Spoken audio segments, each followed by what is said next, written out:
السلام علیکم دوستو، کیسے ہیں آپ سب؟ میں زمینہ فیاض ایک بار پھر آپ کے ساتھ۔ تو سنیے ایک مختصر پر اثر واقعہ۔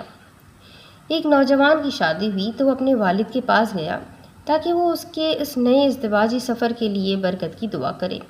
جب وہ اپنے والد کے پاس جاتا ہے تو اس کے والد اس سے ایک کاغذ اور ربر مانگتے ہیں۔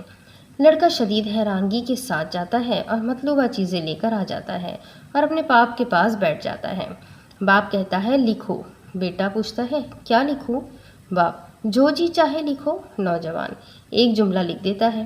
باپ کہتا ہے اسے مٹا دو۔ نوجوان مٹا دیتا ہے۔ باپ پھر سے کہتا ہے لکھو۔ بیٹا خدا را آپ کیا چاہتے ہیں؟ باپ کہتا ہے لکھو بیٹا۔ نوجوان پھر لکھتا ہے۔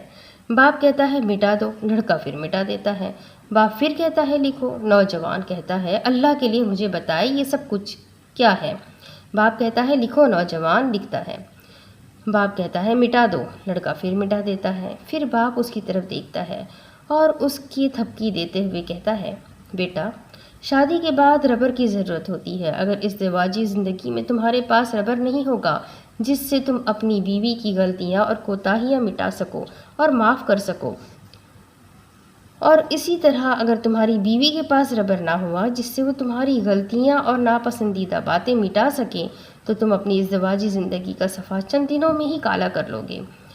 حاصل کلام کامیابی ازدواجی زندگی کا راز ہے کہ ایک دوسرے کے لیے درگزر اور برداشت سے کام لیا جائے، ایک دوسرے کی خامیوں کو نظر انداز کرتے ہوئے خوبیوں کا اقرار کیا جائے، چھوٹی چھوٹی باتوں پر انا کا مسئلہ نہ بنایا جائے، بلکہ اس ربر سے کتاب زندگی کی چھوٹی چھوٹی غلطیوں کو بھی مٹا دیا جائے۔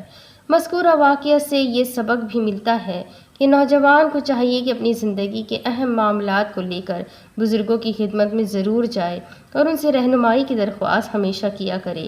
اسی طرح بزرگوں کی بھی یہ ذمہ داری ہے کہ وہ اپنے علم اور تجربے کی روشنی میں نوجوانوں کی رہنمائی کا فریضہ انجام دیں۔ امید کرتی ہوں یہ چھوٹا سا قصہ پر اثر ضرور ہے اور آپ پر بھی اس کا اثر ضرور ہوا ہوگا۔ تو اسی کے ساتھ ساتھ چینل کو سبسکرائب کر لیں، بیل آئیکن کو ضرور دبا دیں، اور اگر آپ کو میرے شارٹ ویڈیوز پسند آتے ہیں تو اپنے کانٹیکٹس میں شیئر کرنا بالکل بھی نہ بھولیں۔ ملیں گے ایک اور نئے ویڈیو کے ساتھ، تب تک کے لیے اللہ حافظ۔